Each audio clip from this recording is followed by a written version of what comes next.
Now at 6, this is Fox 61, Connecticut's news station. Good evening and thanks for joining us for the Fox 61 News at 6. I'm Brent Harden. And I'm Bridget Piorlo. As FEMA spends the day meeting with areas impacted by devastating flooding, homeowners tell us they need more help. The agency's disaster survivor crews and state lawmakers toured some of the damage in Naugatuck today, still left over from more than a month ago. Fox 61's Kay Pattyfoot joining us live from Naugatuck tonight. Kay, you've been out there all day long, so what was the message that you're hearing?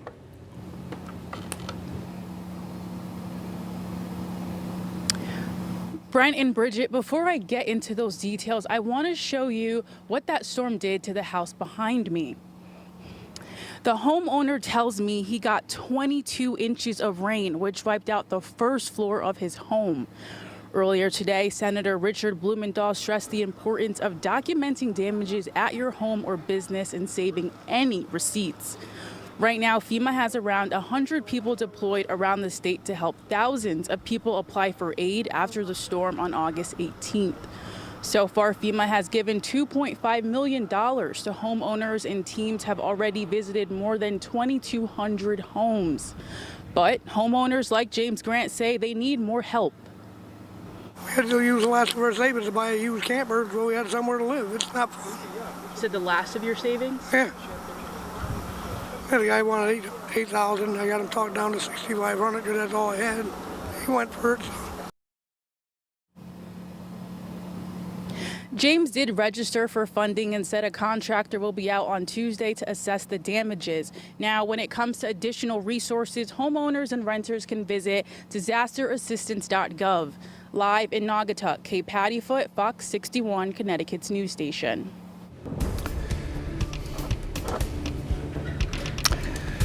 All right, meanwhile, parts of North Carolina remain cut off from the rest of the world, really, after being hit by Storm Helene. At least 128 people across 6 states were killed. The storm made landfall on Florida's Gulf Coast Thursday as a Category 4 hurricane before making its way east. President Joe Biden spoke from the White House earlier today, saying the federal government has help available for survivors. Communities are devastated. Loved ones waiting, not sure if their loved ones are okay. I've directed my team to provide every available resource as fast as possible to your communities to rescue, recover, and to begin rebuilding. We have a closer look at the damage and recovery efforts coming up at 6:30.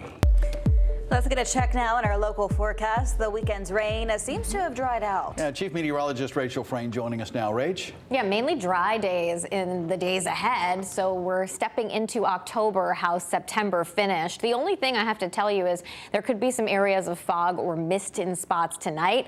But in terms of measurable rain, yeah, there's not much until Saturday. Yeah, we're already looking ahead to the weekend. 72 in Hartford. We're looking at temperatures close to 70 for the New Haven area. And we've got some blue skies showing up on both cams, although some clouds mixing in at varying amounts depending on where you are. 66 right now in Chester, and we're looking at 65 in Torrington. You can still see what is left over of Helene's moisture spinning here, moving into the mid-Atlantic, but it looks like it's going to end up missing us. A front will come through, sweep it to the south, and we stay mostly dry. But here's a look at that fog to start off the day tomorrow. So you're looking at future visibility here right around daybreak tomorrow. After a cloudy, foggy start, it should be a bit brighter by midday tomorrow, but we'll still see a mix of clouds and sun. Overnight lows will be in the 50s as we head towards daybreak tomorrow. And tomorrow we're looking at temperatures rebounding into the low 70s for most of the state as we head through the afternoon. We'll get a closer look at your forecast, a late week warm-up and timing out showers for the weekend coming up.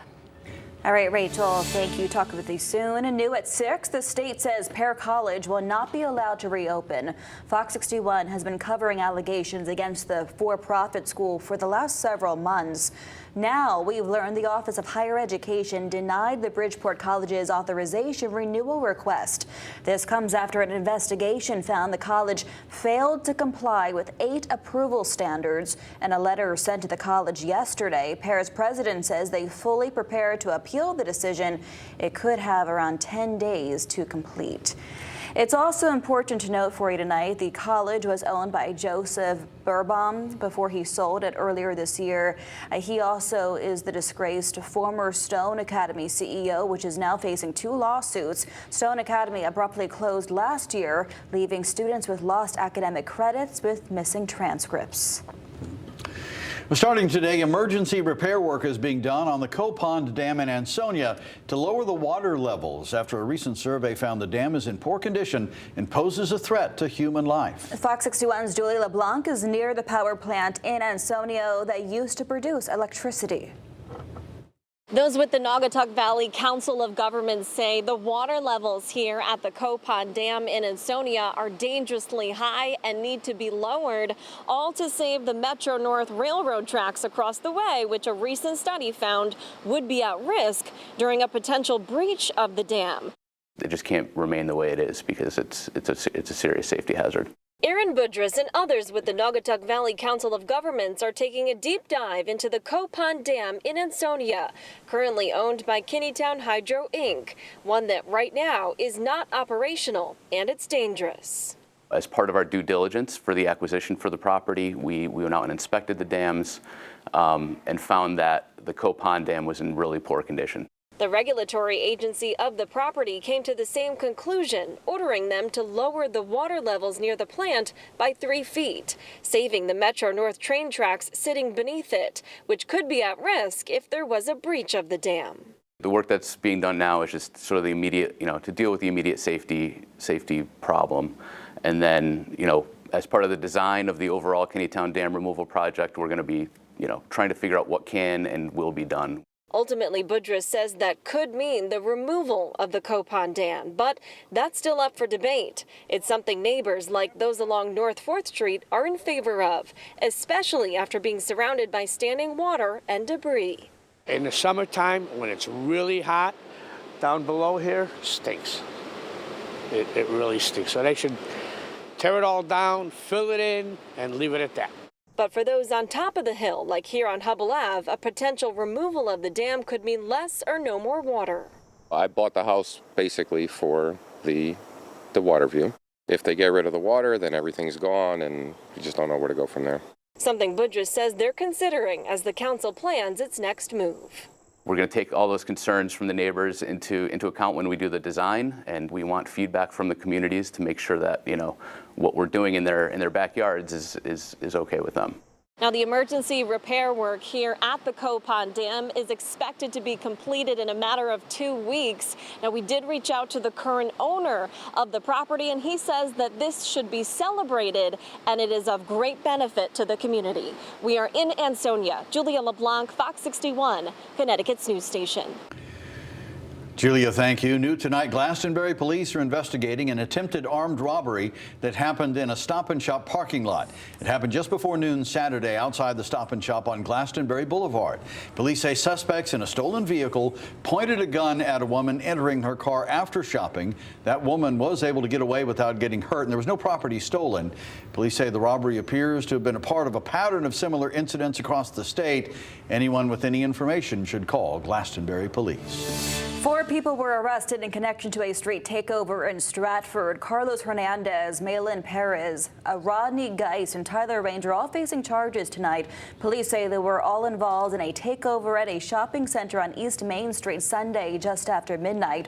Officers also towed 2 vehicles from the scene. They also say they were involved. Hundreds more people were involved in this operation. Berlin police identified the name of the one-year-old that was killed in a crash on the Berlin Turnpike. Police say Ella Salgado was killed in a crash involving 3 vehicles Saturday at the Turnpike's intersection with North Colony Road. 2 adults and 2 other children in the same vehicle are still recovering. Anyone who may have witnessed that crash should call Berlin police. A shooting underway in Waterbury. An investigation is happening right now. The incident itself took place at 10 last night on Scoville Street. You're taking a look at that area on the map on your screen here. Police say that's where they found a 36-year-old man lying on the side of the road with a gunshot wound. He was taken to the hospital and is expected to survive. Police say the shooting is believed to be a targeted incident that stems from a disturbance involving several people.